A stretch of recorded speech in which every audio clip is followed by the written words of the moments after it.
announcement about the resolution, the solving of a particularly heinous case of murder that occurred in Montecito. The victim of this heinous crime was Violet Evelyn Alberts. She was a vibrant 96-year-old widow, a cherished figure in the Montecito community. Despite her age, she had remained active and engaged, and she was known for her warm demeanor and social nature. Following the passing of her husband, David Alberts, in 1993, she sought solace in Santa Barbara, where she began a new chapter of her life. Violet found herself immersed in the beauty of Montecito, where she lived at 909 Park Lane. Without any immediate family nearby, Violet relied on her friendships and connections within the neighborhood, through which she achieved a sense of belonging with a tight-knit community. Her love for her home, complete with a pond filled with cherished koi fish that she brought from Beverly Hills, reflected her appreciation for life's simpler pleasures.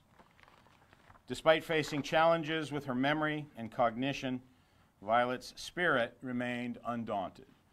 This was evident in her plans to celebrate her upcoming birthday by baking fresh cookies. The ingredients for those cookies were found on the table when, on May 27th of 2022, the Santa Barbara Sheriff's Office responded to a distressing call to check on Violet Alberts' welfare. Alberts' caretaker had made an alarming discovery, prompting members of the Sheriff's Office to investigate the circumstances surrounding her murder. When patrol deputies and later detectives arrived at the scene, they found Violet dead in her bed.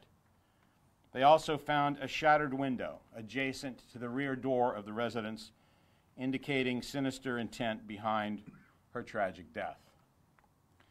A subsequent autopsy conducted by the Coroner's Bureau pathologist unveiled the grim reality of Albert's death. The cause of her death was asphyxiation, and the manner of her death was determined to be homicide. With the revelation of the murder, the investigation began and intensified, delving deeper into the events leading up to Albert's fatal encounter. The Santa Barbara Sheriff's Office detectives immediately set about solving this case. With meticulous attention to detail, they pursued leads tirelessly, navigating the many intricacies of a case that initially seemed shrouded in mystery.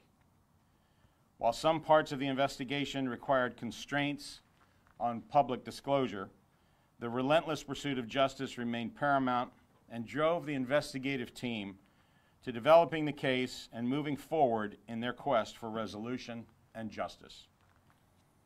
The case was revealed to be a tangled, evil web of financial exploitation against the victim.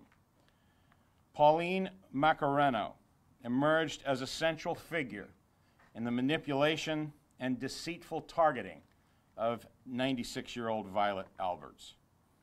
In 2020, Macareno capitalized on Alberts' vulnerability, engaging in financial elder abuse that ultimately led to the fraudulent acquisition of her property.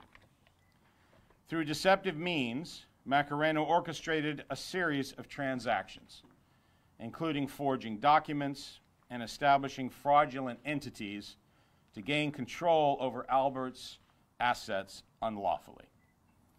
Detectives also uncovered evidence that Violet had been targeted in a murder-for-hire scheme. They obtained evidence of a scouting trip that was conducted by two suspects, Ricardo Martin Del Campo and Henry Rostomian, on the evening of May the 24th, 2022. This pivotal discovery shed light on the premeditated nature of this crime, underscoring the perpetrator's calculated efforts to survey Albert's home and to plan their vicious and reprehensible actions. The discovery of this trip established the deliberate intent between the events leading up to Albert's untimely death, and they reinforced the necessity for deliberate and continued thorough investigative measures. In June of 2023, in the wake of this tragic murder, the Sheriff's Office issued several public appeals urging anyone with information about the suspected getaway vehicle, which had been captured on surveillance cameras in Montecito, to come forward with information. We also offered a reward of $10,000 for information leading to the arrest and the identification of those responsible for her murder. Through meticulous analysis and collaboration, law enforcement pieced together crucial details surrounding the sequence of events that ultimately culminated in Violet Alberts' murder. This pursuit of justice yielded significant breakthroughs, culminating in a series of arrests that illuminated the scheme behind Violet Alberts' murder. Pauline Macareno, the mastermind behind the financial exploitation of this victim, faced charges relating to elder abuse, fraud, and manipulation of legal documents. Harry Basmagian, Henry Rostomian, and Ricardo Martin del Campo were implicated in the conspiracy to murder Violet Albert, facing charges ranging from murder to conspiracy and solicitation of murder. The arrests occurred in the following sequence. Pauline Macareno was arrested on June the 6th, 2022, and again on June the 8th, 2022, for her involvement in the financial elder abuse crimes against the victim. Harry Basmagian was arrested on January the 2nd, 2024, for his involvement in the conspiracy to murder Violet Alberts. Henry Rostomian was arrested on February 27th for conspiracy to murder and murder charges. And lastly, Ricardo Martin del Campo was arrested on March the 5th, 2024. It's worth noting that when Del Campo was arrested, he attempted to flee from the arresting officers. And in the process, he and an associate who was with him discarded firearms. Those firearms were recovered, and Del Campo's firearm was determined to be a Glock semi-automatic pistol that had been illegally modified with an illicit part to turn it into a machine pistol, a machine gun. And it had a 30-round magazine in the weapon at the time of its recovery. Pauline Macareno was recently sentenced to 6 years in state prison for fraud related to Violet Alberts' case. She is pending additional charges. Henry Rostomian and Ricardo Martin del Campo are currently being held in the Santa Barbara County Jail without bail on charges of murder and conspiracy to murder Violet Alberts. Henry Basmagian was arrested for conspiracy to murder while being held in federal custody in Los Angeles on an unrelated charge. He subsequently suffered a life-threatening medical emergency that left him totally incapacitated, essentially brain dead, with a grim prognosis. We'd like to ask anyone that may have any additional information about this case to give us a call, to recognize that we still seek additional information as we move forward. You can do that by contacting our detectives at 805-681-4150, or you can call anonymously at our WeTip line, 805-681-4171. There are a lot of people and a lot of allied agencies that need to be thanked today for some extraordinary police work that ultimately resulted in the solving of this case. The unwavering support and cooperation of allied agencies, including the Santa Barbara District Attorney's Office investigators, the Los Angeles Police Department, the Glendale Police Department, the Los Angeles County Sheriff's Department, the Federal Bureau of Investigation, and the United States Marshals Service, were all instrumental in this investigation's success. But the acknowledgement and the gratitude needs to be primarily focused on the diligent efforts of the men who are standing on either side of me today. Santa Barbara County Sheriff's Office homicide detectives, whose collective dedication, determination, and tenacity served to pursue truth and accountability for those responsible for Violet Alberts' murder. In total, to date, 10,424.5 hours have been spent by our detectives alone in the investigation to unravel the complex web surrounding Violet Alberts' tragic murder. And I just want to say, I am now in my 47th year in the law enforcement profession.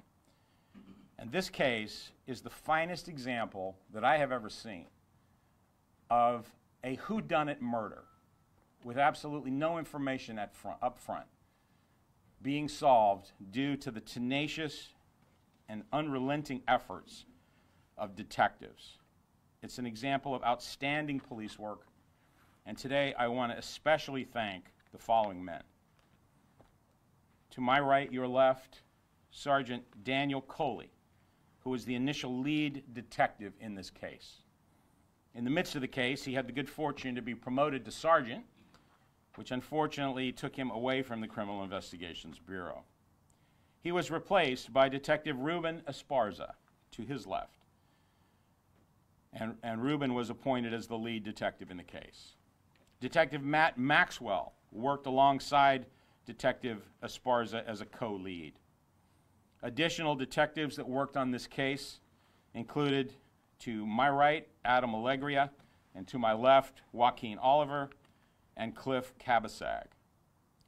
The supervising sergeant and the ringmaster of this investigation throughout was Sergeant Jeff McDonald.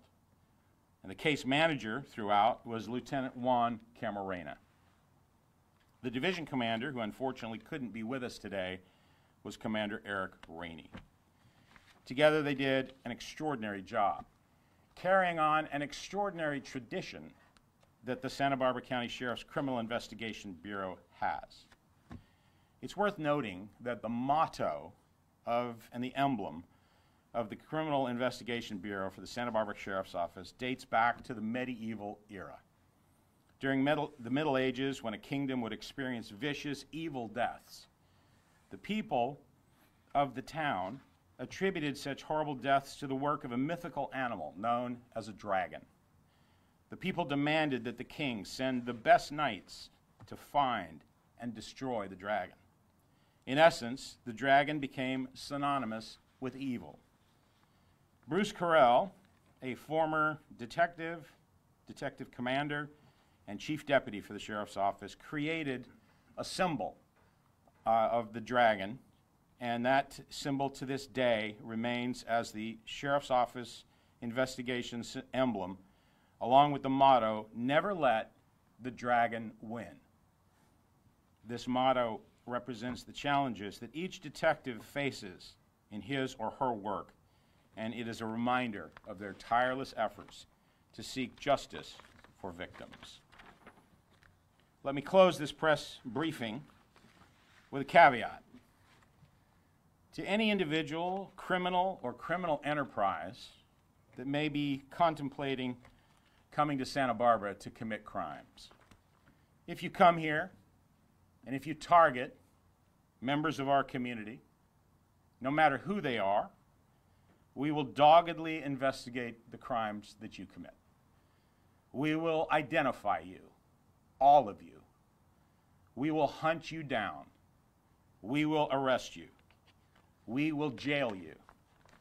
We will build a comprehensive case against you, and we will bring you before the bar of justice, just as we have done in this case. I thank you, ladies and gentlemen. That will conclude my briefing.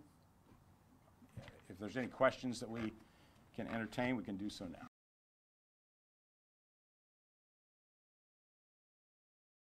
From the public, any additional information would be useful. What gaps are missing that you still I wouldn't say that any gaps are missing per se. We have a very solid case that has been put together. But there's always the ability for people with additional information to add to that and perhaps result in another avenue of investigation that could disclose something else. But we just are interested in making a strong case even stronger. Sheriff, can you talk about the relationship between Macareno and the victim? Was she a caregiver? How did she earn the trust of the victim? She was not the caregiver.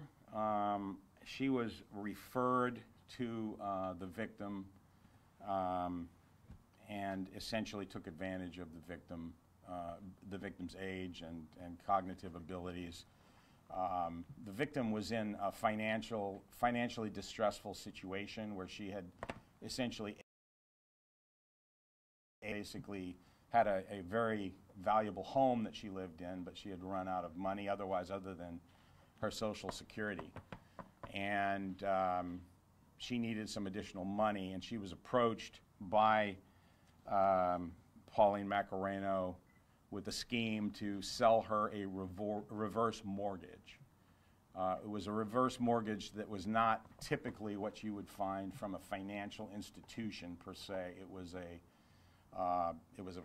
one that was put together financially, and in the process of doing that, she forged documents, forged signatures, and basically took extreme advantage of Violet. So is the thought that the murder was involved in maybe trying to cover this up? Because if Macareno had already tapped in and accessed all of her information and was basically stealing from her anyway, what would be the motivation? I don't think I want to go there right now with that, but there was obviously motivation to murder her. I guess let me just put it this way: in the eyes of Pauline Macareno, Miss Alberts was living too long. In other words, I think the assumption was that she was 96, going on 97. She would have obtained this home through fraudulent means. And so the acceleration of her death is presumably what was behind the murder. Can you talk about the relationship between her and the suspects that were arrested for conspiracy to murder? I don't think we want to go there at this point. That'll all come out as the case unfolds in court. Is this part of a broader issue of financial elder abuse in Santa Barbara County, or is this case kind of a one-off of what you've seen in the past? This case is certainly an extreme example of it to the nth degree.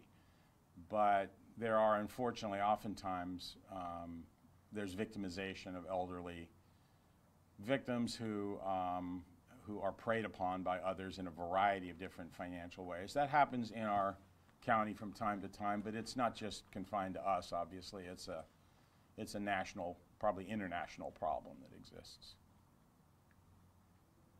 What can residents do to make sure themselves or their family members don't fall victim to these schemes?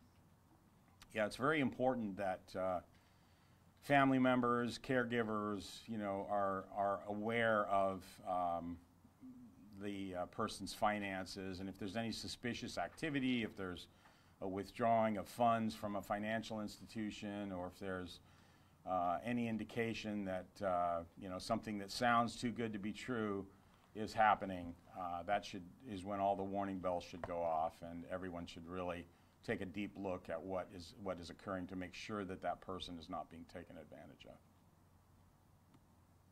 When it comes to, I know you emphasize justice, did the victim have any family members or anyone where there's some form of justice that can be served for the actual, relatives of the victim involved?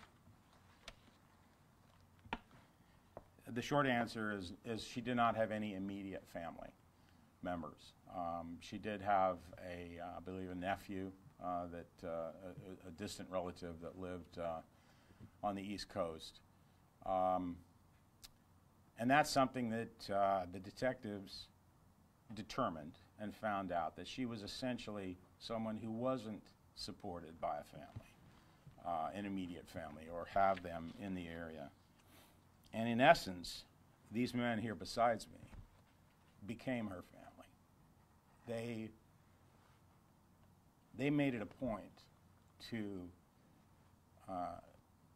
make it as though she was a member of their own family, that they were going to do everything within their grasp, everything within their power to find and bring to justice those who were responsible for her death.